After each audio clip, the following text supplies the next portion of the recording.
పచ్చడి దగ్గరే చాలా దేవుడితో సమానం పచ్చడి అంటే.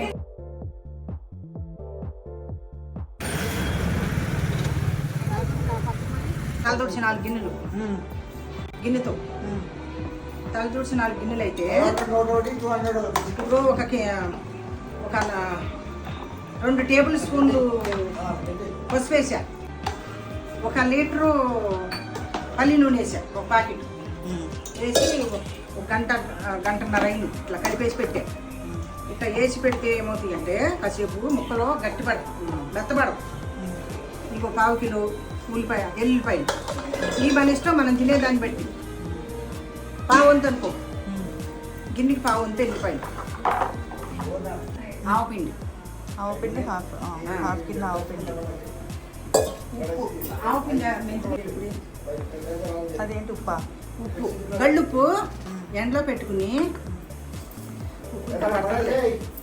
ఇది కూడా 3 వంతులు ఉండాలి. ఇది 3 వంతులు ఉండాలి, ఆవపిండి 3 వంతులు ఉండాలి, కారం ఫుల్ ఉండాలి. మెంతిపిండి ఊరికి అది 1 శారడు ఎక్కువ వేసుకుంటే మన చేదు వచ్చారు. అర్థమైందా? ఈ మెంతిపిండి మెంతులైన వేసుకోవచ్చు, మెంతిపిండి అయిన వేసుకోవచ్చు, అది మన చాయిస్. ఒట్టి మెంతులు వేసుకోవచ్చు. ఈ 3 కలిపేసేయాలి ఇట్లా. అప్పుడు ఈ కలిపిందంతా ఇందులో పోసేయాలి.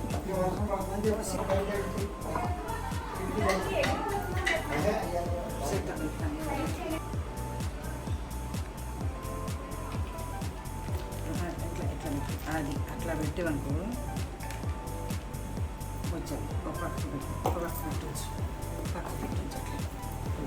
కూర్చుంటుంది.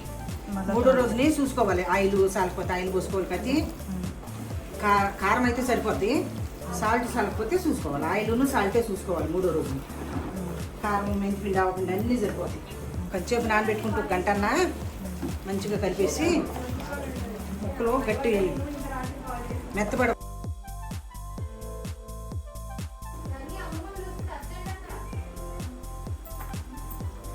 నిమ్మి కీర్తన బాగుందా?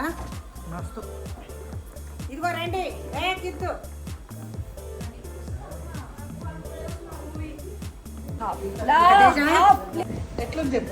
ఎట్లా ఉంది చెప్పు. ఇలా కరెక్ట్ కొలతలతో పెట్టుకుంటే మొక్క మెత్తబడదు, సంవత్సరం పాటు నిలువ ఉంటుంది.